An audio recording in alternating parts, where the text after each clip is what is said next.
All right, ladies and gentlemen, we are on day number 22 of our Bible in 90 days, where we read the entire Bible on live stream in 90 days, every day at 2 o'clock. Let me make sure I'm on the right day here. Yeah, we're on the right day. Of course we're on the right day. What are you guys talking about? Welcome to the broadcast. Thank you guys for being here. Go ahead and type something in the chat so I know that you know that I know that you know that we all know that you know that you're here. Let me fix this as well. Oh, that changes. That's why that's a different size. Oh, got it. Okay. All right.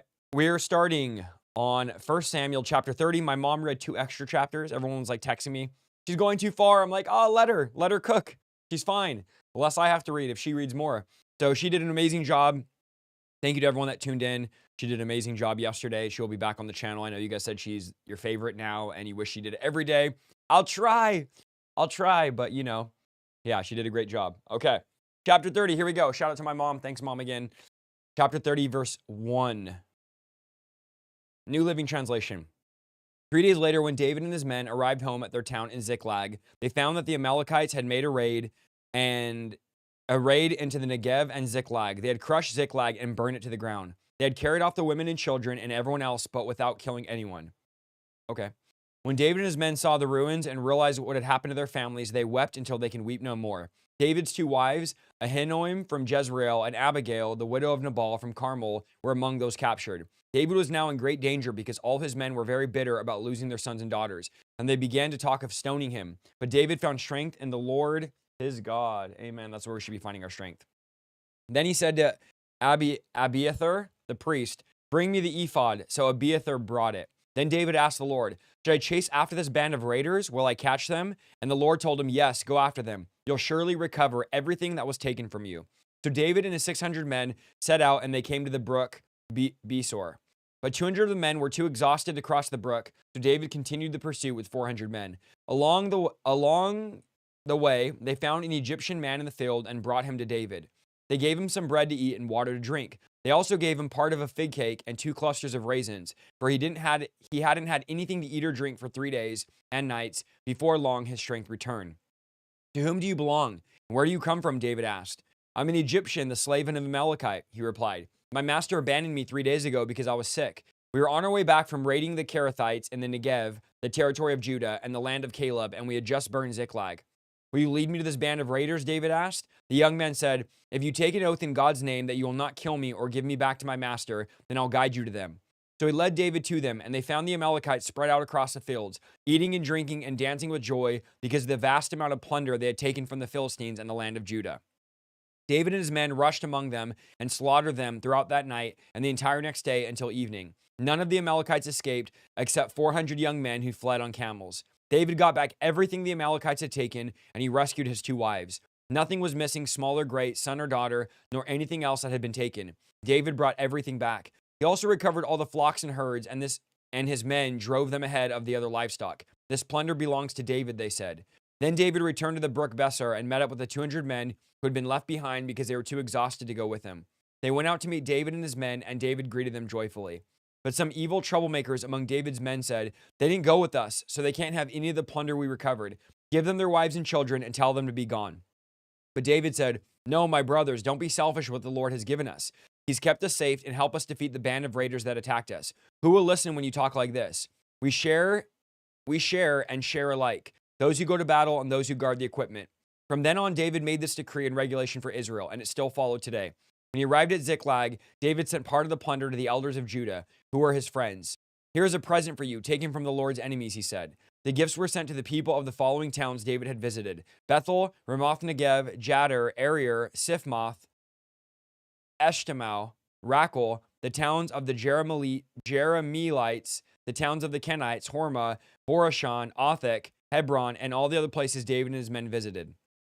Chapter 31, the death of Saul.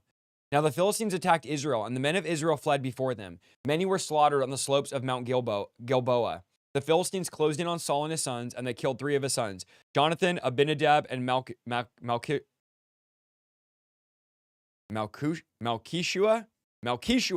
That's my boy Malchishua, of course. The fighting grew very fierce around Saul, and the Philistine archers caught up with him and wounded him severely. Saul groaned. Saul groaned. Why can't I say that word?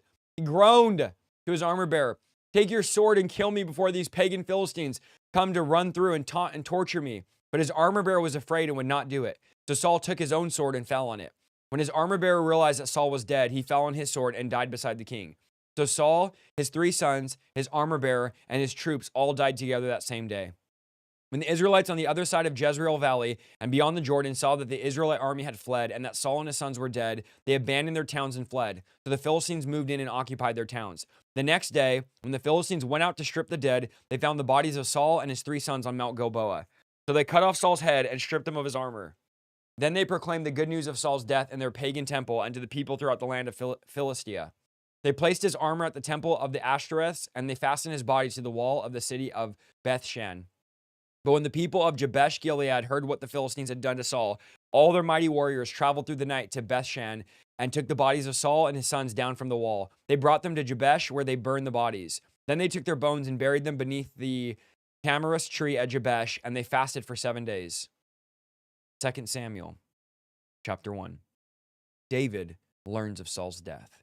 After the death of Saul, David returned from his victory over the Amalekites and spent 2 days in Ziklag. On the 3rd day, a man arrived from Saul's army camp. He had torn his clothes and put dirt on his head to show that he was mourning. He fell to the ground before David in deep respect. "Where have you come from?" David asked. "I escaped from this Israelite camp," the man replied. "What happened?" David demanded. "Tell me how the battle went." The man replied, "Our entire army fled from battle. The men are dead, and Saul and his son Jonathan are also dead." "How do you know Saul and Jonathan are dead?" David demanded of the young man. The man answered, "I happened to be on Mount Gilboa, and there was Saul leaning on a spear with the enemy chariots and charioteers closing in on him. When he turned and saw me, he cried out for me to come.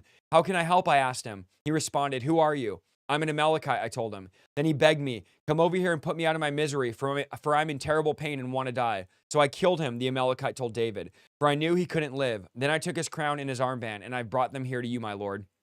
Remember, Saul lost the anointing for not killing the Amalekite king, and now here he is, killed by an Amalekite, killed by the Amalekites. What is the lesson? Whatever you don't kill that God says for you to kill will eventually turn around and kill you. So if God says kill the porn, kill the lust, kill the perversion, kill the anger, kill the jealousy, kill the bitterness, and you don't deal with it, eventually what you don't deal with will end up dealing with you. And Saul would end up dying to an Amalekite who remember, he didn't obey God and kill the Amalekite king. "So I killed him," the Amalekite told David, "for I knew he wouldn't live, and I took his crown." Okay. Verse 11. David and his men tore their clothes in sorrow when they heard the news. They mourned and wept and fasted all day for Saul and his son Jonathan and the Lord's army and the nation of Israel, because they died by the sword that day. Then David said to the young man who had brought the news, "Where are you from?" And he replied, "I'm a foreigner, an Amalekite who lives in your land." "Why are you not afraid to kill the Lord's anointed?" David asked. Then David said to one of his men, "Kill him." So the man thrust his sword into the Amalekite and killed him. "You've condemned yourself," David said, "for you yourself confessed that you killed the Lord's anointed one." Then David composed a funeral song for Saul and Jonathan, and he commanded it to be taught to the people of Judah. It was known as the Song of the Bow, and it was recorded in the book of Jasher. "Your pride and joy, O Israel, lies dead on the hills. Oh, the mighty heroes have fallen. Don't announce the news in Gath. Don't proclaim it in the streets of Ashkelon, or the daughters of the Philistines will rejoice, and the pagans will laugh in triumph. O mountains of Gilboa, let there be no dew or rain upon you, nor fruitful fields producing offerings of grain. For the shield of the mighty heroes was defiled. The shields of Saul will no longer be anointed with oil. The bow of Jonathan was powerful, and the sword of Saul did its mighty work. Then they shed the blood of their enemies and pierced the bodies of the mighty heroes. How beloved and gracious were Saul and Jonathan. They were together in life and in death. They were swifter than eagles and stronger than lions. O woman of Israel, weep for Saul, for he dressed you in luxurious scarlet clothing, in garments decorated with gold. Oh, how the mighty heroes have fallen in battle. Jonathan lies dead on the hills. How I weep for you, my brother Jonathan. Oh, how much I loved you, and your love for me was deep, deeper than the love of women. Oh, how the mighty heroes have fallen. Stripped of their weapons, they lie dead." Chapter 2. David anointed king of Judah. After this, David asked the Lord, "Should I move back to one of the towns of Judah?" "Yes," the Lord replied. Then David asked, "Which town should I go to?" To Hebron," the Lord answered. David's 2 wives were Ahinoam from Jezreel and Abigail, the widow of Nabal from Carmel. So David and his wives and his men and their families all moved to Judah, and they settled in the villages near Hebron. Then the men of Judah came to David and anointed him king over the people of Judah. When David heard that the men of Jabesh Gilead had buried Saul, he sent this message: "May the Lord bless you for being so loyal to your master Saul and giving him a decent burial. May the Lord be loyal to you in return and reward you with his unfailing love. And I, too, will reward you for what you've done." Now that Saul is dead, I ask you to be my strong and loyal subjects like the people of Judah, who have anointed me as their new king." But Abner, son of Ner, the commander of Saul's army, had already gone out to Mahanaim with Saul's son Ishbosheth. There he proclaimed Ishbosheth king over Gilead, Jezreel, Ephraim, Benjamin, the land of the Asherites, and all the rest of Israel. Ishbosheth, Saul's son, was 40 years old when he became king, and he ruled from Mahanaim for 2 years. Meanwhile, the people of Judah remained loyal to David. David made Hebron his capital, and he ruled as king of Judah for 7.5 years. One day Abner led Ishbosheth, we're just going to call him Ish, led Ish's troops from Mahanaim to Gibeon. About the same time, Joab, son of Zeruiah, led David's troops out and met them at the pool of Gibeon. The two groups sat down, facing each other from opposite sides of the pool. Then Abner suggested to Joab, "Let's have a few of our warriors fight hand in hand in front of us." "All right," Joab agreed. So 12 men were chosen to fight from each side. 12 of Benjamin, representing Ish, son of Saul, and 12 representing David. Each one grabbed his opponent by their hair and thrust his sword in the other side, so all of them died. So this place at Gibeon was known ever since as a field of swords. A fierce battle followed that day, and Abner and the men of Israel were defeated by the forces of David. Joab, Abishai, and Asahel, the 3 sons of Zeruiah, were among David's forces that day. Asahel would run like a gazelle and begin chasing Abner. He pursued him relentlessly, not stopping for anything. When Abner looked back and saw him coming, he called out, "Is that you, Asahel?" "Yes, it is," he replied. "Go fight someone else," Abner warned. "Take on one of the younger men and strip him of his weapons." But Asahel kept on chasing Abner. Again, Abner shouted, "Get away from here. I don't want to kill you. How could I ever face your brother Joab again?" But Asahel refused to turn back. So Abner thrust the butt end of his spear through Asahel's stomach, and the spear came out through his back. He stumbled to the ground and died there. And everyone who came by the spot stopped and stood still when they saw Asahel laying there. And this is so brutal. Man. When Joab and Abishai found out what had happened, they sent out after Abner. The sun was just going down as they arrived at the hill of Ammah near Giah, along the road to the wilderness of Gibeon. Abner's troops from the tribe of Benjamin regrouped there at the top of the hill to take a stand. Abner shouted down to Joab, "Must we always be killing each other? Don't you realize that bitterness is the only result? When will you call off your men from chasing their Israelite brothers?" Then Joab said, "God only knows what would have happened if you hadn't spoken. We would have chased you all night if necessary." So Joab blew the ram's horn, and his men stopped chasing the troops of Israel. All that night, Abner and his men retreated through the Jordan Valley. They crossed the Jordan River, traveling all through the morning, and didn't stop until they arrived at Mahanaim. Meanwhile, Joab and his men also returned home. Then Joab counted his casualties. He discovered that only 19 men were missing in addition to Asahel. But 360 of Abner's men had been killed, all from the tribe of Benjamin. One second. Excuse me. Can I get a God bless you in the chat? Oh, I got to sneeze. Hold on. Gone. It escaped. Joab and his men took Asahel's body to Bethlehem and buried him there in his father's tomb. Then they traveled all night and reached Hebron at daybreak. Chapter 3. That was the beginning of a long war between those who were loyal to Saul and those that were loyal to David. As time passed, David became stronger and stronger, while Saul's dynasty became weaker and weaker. These are the sons who were born to David in Hebron. The oldest was Amnon, whose mother was Ahinoam from Jezreel. The second was Daniel, whose mother was Abigail, the widow of Nabal from Carmel. The third was Absalom, whose mother was Maacah, the daughter of Talmah, king of Geshur. The fourth was Adonijah, whose mother was Haggith. The fifth was Shephatiah, whose mother was Abital. The sixth was Ithream, whose mother was Eglah, David's wife. These sons were all born to David in Hebron. As the war between the house of Saul and the house of David went on, Abner became a powerful leader among those loyal to Saul.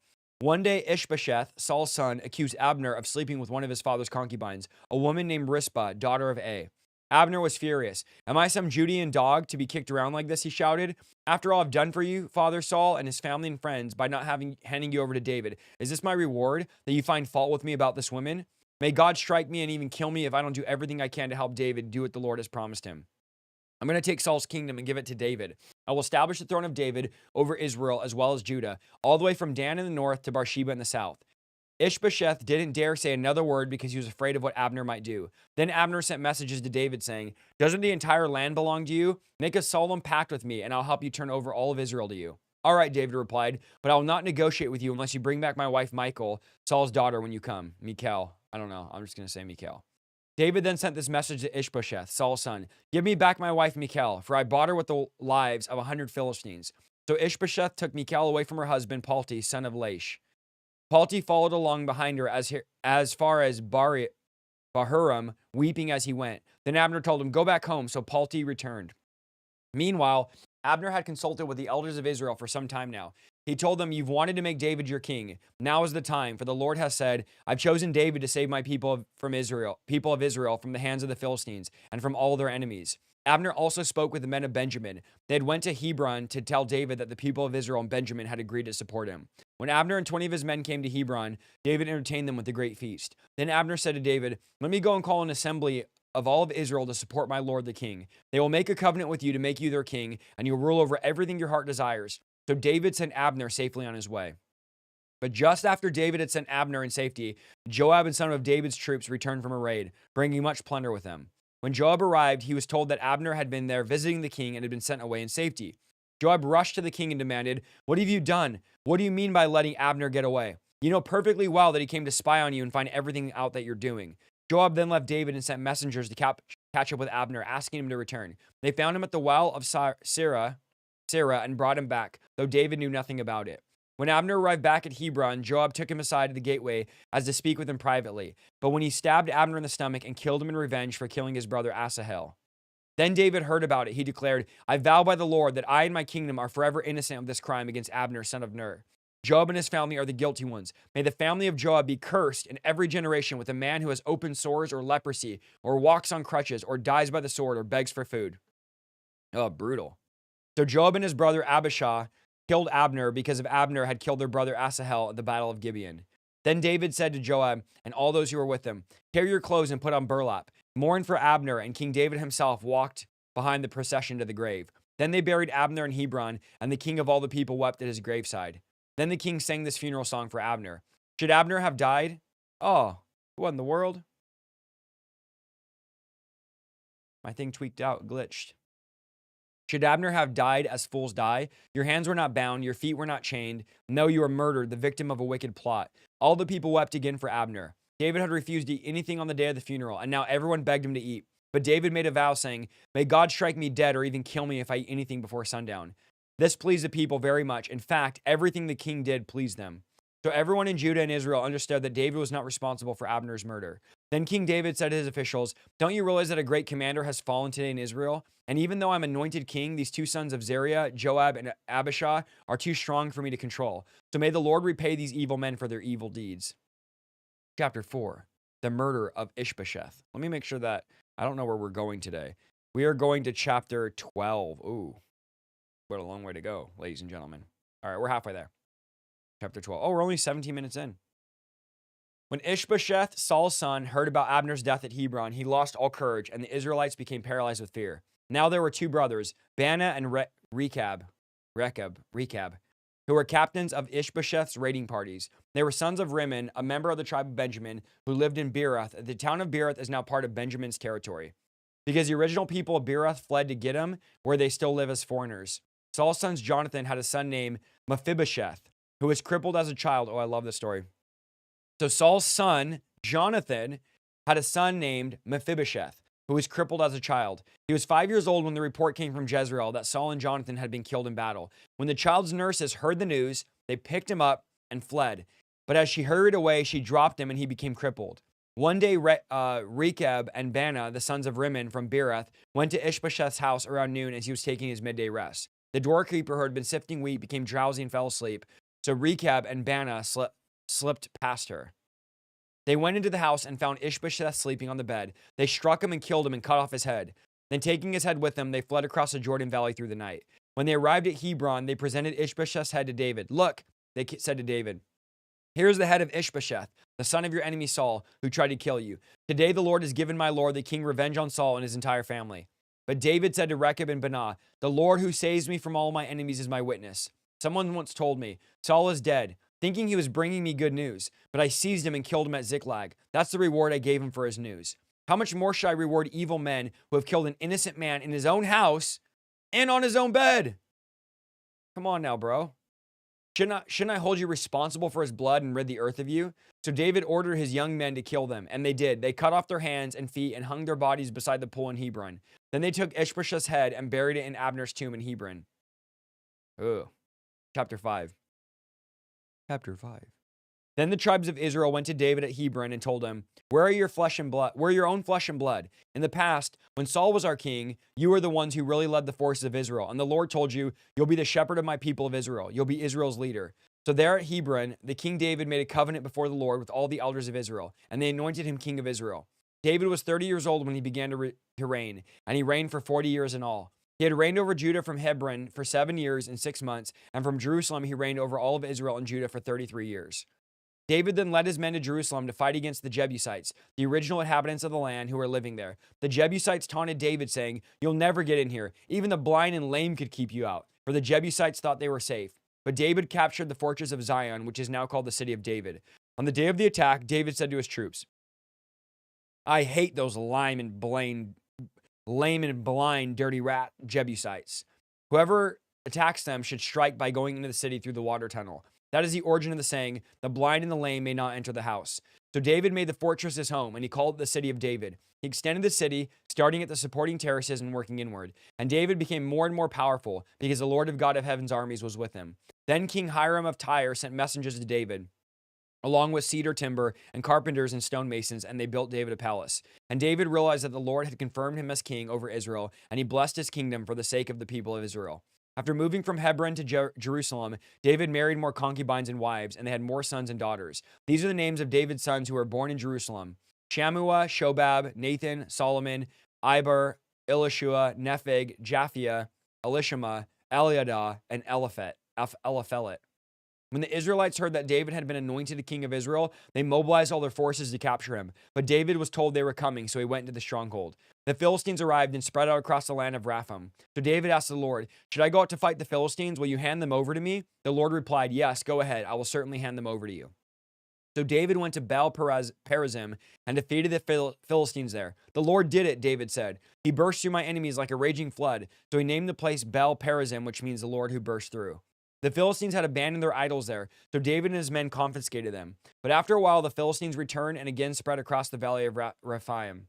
And again, David asked the Lord what to do. "Do not attack them straight on," the Lord said. "Instead, circle around the back behind and attack near the poplar trees. When you hear the sound like marching feet in the tops of the poplar trees, be on alert. That will be the signal that the Lord is moving ahead of you to strike down the Philistine army." Ooh, I love that. When you hear the marching feet, that's the Lord moving ahead of you. So David did what the Lord commanded, and he struck down the Philistines on the way from Gibeon to Gezer.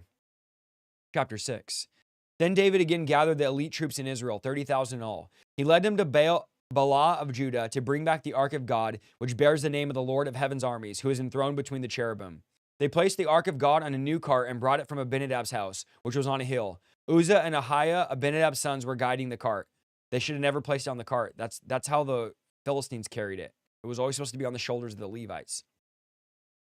Sad when we carry the presence of God the same way the world does. Preach, brother. That carried the ark of God.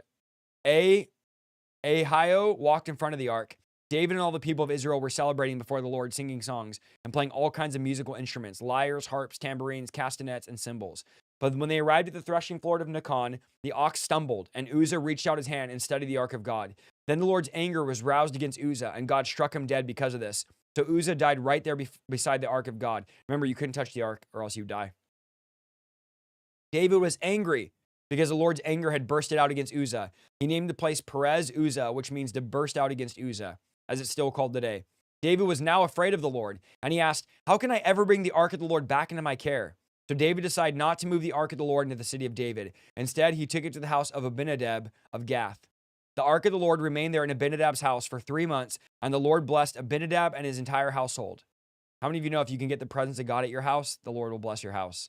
This should be what we're all striving for, is to get the ark of God, the presence of God in our homes.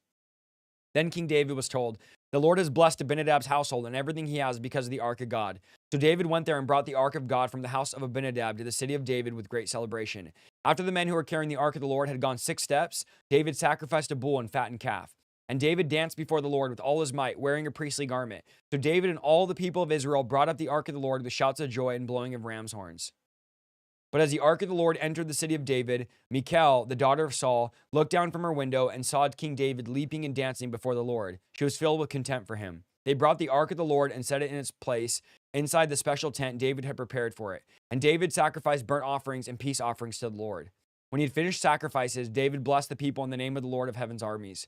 Then he gave to every Israelite man and woman in the crowd a loaf of bread, a cake of dates, and a cake of raisins. Then all the people returned to their homes. When David returned home to bless his family, Michal, the daughter of Saul, came out to meet him. She said in disgust, "How a distinguished king of Israel looked today, shamelessly exposing himself to the servant girls like any vulgar person might do." David retorted to Michal, "I was dancing before the Lord, who chose me above your father and his family. He appointed me as the leader of Israel and the people of the Lord, so I celebrate the Lord. Yes, and I'm willing to look even more foolish than this, even humiliated in my own eyes. But those servant girls you mentioned will indeed think I'm distinguished." So Michal, the daughter of Saul, remained childless throughout her entire life. Chapter 7. When King David was settled in the palace and the Lord had given him rest from all the surrounding enemies, the king summoned Nathan the prophet. "Look," David said, "I'm living in a beautiful cedar palace, but the ark of God is out there in a tent." And Nathan replied, "Go ahead and do whatever you have in mind, for the Lord is with you." But that night the Lord said to Nathan, "Go and tell my servant David, this is what the Lord has declared. Are you the one to build a house for me to live in? I've never lived in a house from the day I brought the Israelites out of Egypt until this very day. I've always moved from place to place with a tent and a tabernacle as my dwelling. Yet no matter where I've gone with the Israelites, I've never once complained to Israel's tribal leaders. The shepherds of my people Israel, I've never asked them, why haven't you built me a beautiful cedar house? Now go and say to my servant David, this is what the Lord of heaven's armies has declared. I took you from tending sheep in the pasture and selected you to be the leader of my people of Israel. I've been with you wherever you've gone, and I've destroyed all of your enemies before your eyes. Now I'll make your name as famous as anyone who has ever lived on the earth, and I'll provide a homeland for my people Israel, planting them in a secure place where they've never be disturbed. Evil nations won't oppress them as they've done in the past. Starting from the time I appointed judges to rule my people of Israel, and I'll give you the rest from all your enemies. Furthermore, the Lord declares, they will make a house for you, a dynasty of kings. For when you died and are buried with your ancestors, I will rise up one of your descendants for your own offspring, and I'll make them his kingdom strong. He's the one who will build a house, a temple, for my name, and I'll secure his royal throne forever. I will be his father, and he'll be my son. If he sins, I will correct and discipline him with a rod, like any father would do. But my favor will not be taken from him as I take it from Saul, whom I remove from your sight. Your house and your kingdom will continue before me for all time, and your throne will be secure forever. So Nathan went back to David and told him everything the Lord had said in the vision. Then King David went in and sat before the Lord and prayed. Who am I, O sovereign Lord? And what is my family that you have brought me this far? And now, sovereign Lord, in addition to everything else you speak of giving your servant a lasting dynasty, do you deal with everyone this way, O sovereign Lord? What more can I say? You know that your servant is really like. Because of your promise and according to your will, you've done all these things and have made them known to your servant. How great you are, O sovereign Lord. There is no one like you. We've never even heard of another God like you. What other nation on earth is like your people of Israel? What other nation, O God, have you redeemed from slavery to be your own people? You've made a great name for yourself, and you've redeemed your people from Egypt. You performed awesome miracles and drove out the nations and gods that stood in their way. You made Israel your very own people forever, and you, O Lord, became their God. And now, O Lord God, I'm your servant. Do as you've promised concerning me and my family. Confirm it as a promise that you will last forever. And may your name be honored forever so that everyone will say, the Lord of heaven's armies is God of Israel. And may the house of your servant, may the house of your servant David continue before you forever. O Lord of heaven's armies, God of Israel, I've been bold enough to pray this prayer to you because you have revealed all this to your servant, saying, I will build a house for you, a dynasty of kings. For you, O God, O sovereign Lord, your words are truth, and you've promised these things to your servant. And now may it please you to bless the house of your servant, so that you may continue forever before you. For you've spoken, and when you grant a blessing to your servant, O sovereign Lord, it's an eternal blessing. Chapter 8. After this, David defeated and subdued the Philistines by conquering Gath, their largest town. David also conquered the land of Moab, and he made the people lie down on the ground in a row, and he measured them off in groups with length of rope. He measured off 2 groups to be executed for every 1 group to be spared. The Moabites who were spared became David's subjects and paid tribute money. David also destroyed the forces of Hadadezer, son of Rehob, king of Zobah. When Hadadezer marched out to strengthen his control of the Euphrates River, David captured 1,000 chariots, 7,000 charioteers, and 20,000 foot soldiers. He crippled all the chariot horses except enough for 100 chariots. When Armenians from Damascus arrived to help King Hadadezer, David killed 22,000 of them. Then he placed several army garrisons in Damascus, the Armenian capital, and the Armenians made David subjects and paid him tribute money. So the Lord made David victorious wherever he went. David brought the gold shields of Hadadezer's officers to Jerusalem, along with a large amount of bronze from Hadadezer's town of Teba and Beratha. When King Toa of Hamath heard that David had destroyed the entire army of Hadadezer, he sent his son Joram to congratulate King David for a successful campaign. Hadadezer and Toa became enemies and were often at war. Joram presented David with many gifts of silver and gold and bronze. King David dedicated all these gifts to the Lord, as he did with silver and gold from the other nations he had defeated. From Edom, Moab, Ammon, Philistia, and Amalek, from Hadadezer, son of Rehob, king of Zobah. So David became even more famous when he returned from destroying 18,000 Edomites in the Valley of Salt. He placed army garrisons throughout Edom and all the Edomites from David's subject. In fact, the Lord had made David victorious wherever he went. So David reigned over all of Israel and did what was just and right for all his people. Joab, son of Zeruiah, was commander of the army. Jehoshaphat, son of Ahilud, was the royal historian. Zadok, son of Ahitub, and Ahimelech, son of Abiathar, were the priests. Sariah was the court secretary. Beniah was son of Jehodiah, son captain of the bodyguard, and David's son served as priestly ruler. I can't read those. They're too hard to read. Chapter 9. One day David asked, is anyone in Saul's family still alive? Anyone kept that I can show kindness for Jonathan's sake? He summoned a man named Ziba, who had been one of Saul's servants. Are you Ziba? The king asked. Yes, sir, I am, Ziba replied. The king then said, is anyone still alive from Saul's family? If so, I want to show kindness to them. Ziba replied, yes, one of Jonathan's sons is still alive. He is crippled in both feet. Where is he? The king asked. In Lo Debar, Ziba told him, at the home of Machir, son of Ammiel. So David sent for him and brought for Machir's house. His name was Mephibosheth. He was Jonathan's son and Saul's grandson. When he came to David, he bowed low to the ground in deep respect. David said, greetings, Mephibosheth. Mephibosheth replied, I'm your servant. Don't be afraid, David said. I intend to show kindness to you because of my promise for your father, Jonathan. I'll give you all the property that once belonged to your grandfather, Saul, and you'll eat here with me at the king's table. This is like what the Lord does to us. Jesus is David and we're Mephibosheth. We're broken and crippled and hurting, and the Lord brings us to his table. Preach. I preached this once. Mephibosheth bowed respectfully and exclaimed, who is your servant that you'd show such kindness to a dead dog like me? Then the king summoned Saul's servant Ziba and said, I've given your master's grandson everything that belonged to Saul and his family. You and your sons and servants are to farm the land for him and produce food for your master's household. But Mephibosheth, your master's grandson, will eat here at my table. Ziba replied, yes, my lord the king, I am your servant, and I'll do all that you've commanded. And from that time on, Mephibosheth ate regularly at David's table, like one of the king's sons. Mephibosheth had a young son named Micah. From then on, all the members of Ziba's household were Mephibosheth's servants. And Mephibosheth, who was crippled in both feet, lived in Jerusalem and ate regularly at the king's table. Chapter 10. David defeats the Ammonites. Let me get a drink of water here. Oh, there's nothing like cold water. So good. All right, here we go. We're almost there. Chapter 10. Sometime after this, King Nahash of the Ammonites died, and his son Hanun became king. David said, I'm going to show loyalty to Hanun, just as his father Nahash has always been loyal to me. So David sent ambassadors to express sympathy to Hanun about his father's death. But when David's ambassadors arrived in the land of Ammon, the Ammonite commander said to Hanun, their master, do you really think that these men are coming here to honor your father? No, David had sent them to spy out the city so they can come in and conquer it. So Hanun seized David's ambassadors and shaved off half of each man's beard. He cut off their robes at the buttocks and sent them to David in shame. Then David heard what had happened, and he sent messengers to tell the men, stay at Jericho until your beard grow out, and then come back, for they felt deep shame because of their appearance. When the people of Ammon realized how seriously they had angered David, they hired 20,000 Armenian foot soldiers from the land of Beth Rehob and Zobah, 1,000 from the king of Maacah, and 12,000 from the land of Tob. When David heard about this, he sent Joab and all his warriors to fight them. The Ammonite troops came out and drew up their battle lines at the entrance of the city gate, while the Armenians from Zobah and Rabbab and the men from Tob and Maacah positioned themselves to fight in the open fields. When Joab saw that you have to fight on both sides, front and rear, he chose some of Israel's troops and placed them under his personal command to fight the Armenians in the fields. He left the rest of the army under the command of his brother Abishai, who was to attack the Ammonites.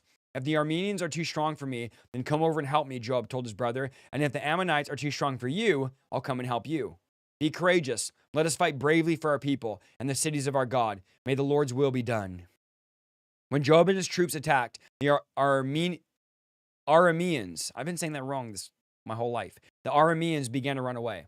And when the Ammonites saw the Arameans running, they ran from Ishbosheth and retreated into the city. After the battle was over, Joab returned to Jerusalem. The Arameans now realized that they were no match for Israel. So when they regrouped, they were joined by additional Aramean troops summoned by Hadadezer from the other side of the Euphrates River. These troops arrived at Helam under the command of Shobach, the commander of Hadadezer's forces. When David heard what was happening, he mobilized all of Israel, crossed the Jordan River, and led the army to Helam. The Arameans positioned themselves in battle formation and fought against David. But again, the Arameans fled from the Israelites. This time, David's forces killed 700 charioteers and 40,000 foot soldiers, including Shobach, the commander of their army. When all the kings allied with Hadadezer saw that they had been defeated by Israel, they surrendered to Israel and became their subjects. After that, the Arameans were afraid to help the Ammonites. David and Bathsheba. Oh, David's about to get in trouble. David's about to be a little scoundrel here. In the spring of the year, I preached this recently, actually. In the spring of the year, when kings normally go out to war, David sent Joab and Israelite army to fight the Ammonites. They destroyed the Ammonite army and laid siege to the city of Rabbah. However, David stayed behind in Jerusalem. So David should have been out fighting, but he's staying back. He's sleeping in. Late one afternoon, after his midday rest, okay, David's getting lazy. David got out of bed and was walking on the roof around the palace. As he looked over the city, he noticed a woman of unusual beauty taking a bath. He sent someone to find out who she was, and he was told, "She's Bathsheba, the daughter of Eliam and the wife of Uriah the Hittite."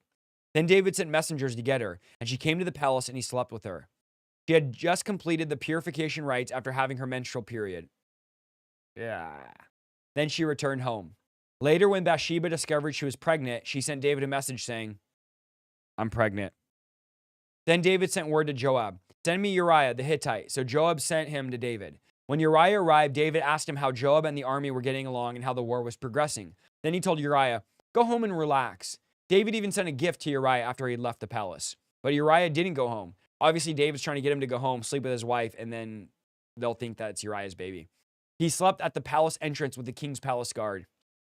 When David heard that Uriah had not gone home, he summoned him and said, "What's the matter? Why didn't you go home last night after being away for so long?" Uriah replied, "The ark and the armies of Israel and Judah are living in tents, and Joab and my master's men are camping in open fields.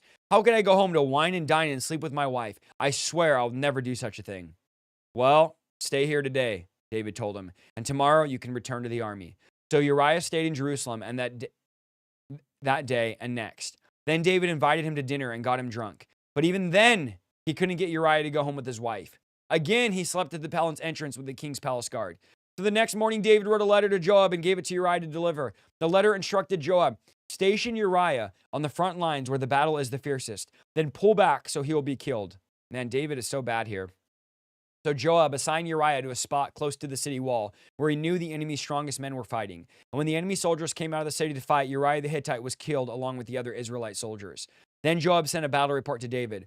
He told his messenger, report all the news of the battle to the king. But he might get angry and ask, "Why did the troops go so close to the city? Didn't they know they would be shooting from the walls? Wasn't Abimelech, son of Gideon, killed at the Bez by a woman who threw a millstone down on him from the wall? Why would you get so close to the wall?" Then tell him Uriah the Hittite was killed too.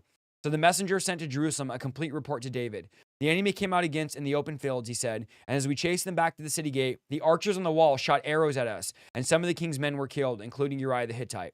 "Well, tell Joab not to be discouraged," David said. "The sword devours this one today and one tomorrow. Fight harder next time and conquer the city." When Uriah's wife heard that her husband was dead, she mourned for him. When the period of mourning was over, David sent for her and brought her to the palace, and she became one of his wives. Then she gave birth to a son, but the Lord was displeased with what David had done. Oh, naughty boy. David was a scoundrel. All right, last chapter here. I think. Yeah, last chapter. Chapter 12. So the Lord sent Nathan the prophet to tell David the story. All right, everybody listen. There were two men in a certain town. One was rich, one was poor. The rich man owned a great many sheep and cattle, and the poor man owned nothing but one little lamb that he bought. He raised that little lamb and grew up with his children and ate it from the man's own plate and drank from his cup. He cuddled in his arms like a baby daughter.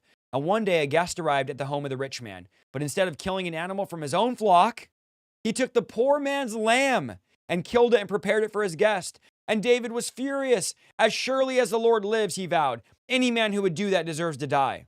He must repay 4 lambs to the poor man for the one that he stole for having no pity. Then Nathan said to David, you are that man. Oh! Gave him a story and then said, you're the guy in the story, David. The Lord God of Israel says, I anointed you king of Israel and saved you from the power of Saul. I gave you your master's house and his wives and the kingdoms of Israel and Judah. And if it had not been enough, I would have given you much, much more. Why then have you despised the word of the Lord and done this horrible thing? You've murdered Uriah the Hittite with the sword of the Ammonites and stolen his wife. From this time on, your family will live by the sword because you've despised me by taking Uriah's wife to be your own. This is what the Lord says. Because of what you've done, I will cause your own household to rebel against you. I will give your wives to another man before your eyes, and you'll go to bed with them in a public view. You did it secretly, but I'll make it happen to you openly in the sight of all of Israel. Do not mess with the Lord. Then David confessed to Nathan, I've sinned against the Lord. Nathan replied, yes, the Lord has forgiven you, and you won't die for this sin. Nevertheless, because you've shown utter contempt for the word of the Lord, by doing this, your child will die. After Nathan returned home, the Lord sent a deadly illness to the child of David and Uriah's wife. David begged God to spare the child, and he went without food and laid on the night all the bare ground. The elders of the household pleaded with him to get up and eat with them, but he refused. Then on the 7th day, the child died, and David's advisors were afraid to tell him. He wouldn't listen to the reason while the child was ill, they said. What drastic thing will we do when we tell him the child is dead? When David saw them whispering, he realized what had happened. Is the child dead, he asked. Yes, they replied, he's dead. Then David got up from the ground, washed himself, put on lotions, and changed his clothes. He went to the tabernacle and worshiped the Lord, and after that he returned to the palace and was served food and ate. His advisors were amazed. We don't understand you, they told him. While the child was living, you wept and refused to eat. But now that the child is dead, you've stopped your mourning and you're eating again. David said, I fasted and wept while the child was alive. For I said, perhaps the Lord will be gracious to me and let the child live. But why should I fast when he's dead? Can I bring him back again? I'll go to him one day, but he cannot return to me. Then David comforted Bathsheba, his wife, and slept with her. She became pregnant and gave birth to a son, and David named him Solomon. The Lord loved that child. And he sent word through Nathan the prophet that they should name him Jedediah, which means beloved of the Lord, as the Lord had commanded. Meanwhile, Joab was fighting against Rabbah, the capital of Ammon, and he captured the royal fortifications. Joab sent messengers to tell David, I fought against Rabbah and captured its water supply. Now bring the rest of the army and capture the city. Otherwise, I'll capture it and get credit for the victory. So David gathered the rest of the army and went to Rabbah, and he fought against it and captured it. David removed the crown from the king's head, and it was placed on his own head. The crown was made of gold and set with gems and weighed 75 pounds. Oh, I almost had the hiccups. David took a vast amount of plunder from the city. He also made slaves of the people of Rabbah and forced them to work with saws, iron picks, and iron axes, and to work in the brick kilns. That is how he dealt with the people of all the Ammonite towns. Then David and all the armies returned to Jerusalem. All right, guys, we did it. Day 22 is down. We are on chapter 13 of 2 Samuel, which we will do tomorrow. And also, guys, tomorrow morning, I will be preaching in Antioch, California. I would love to see you. It starts at 9:30. You can go to my website, IsaiahSaldivar.com/schedule. The mods will put it in the chat right now. And you can go see the address, 9:30 a.m. tomorrow, Antioch, California. I would love to see you there. Be praying for me as I preach that the Lord moves as he always does. I love you all so much. Thank you guys for engaging, for being a part of the stream. We're on day 22. We're still going strong. Let's keep plowing. We're not even 1/3 of the way there. We're just going to take it one day at a time, guys. We're not even 1/3 of the way there. But I'm going to get off here because I got a bunch of stuff to get done before I preach. I love you guys so much. I appreciate you guys. Thank you for being here. And I will see you guys tomorrow.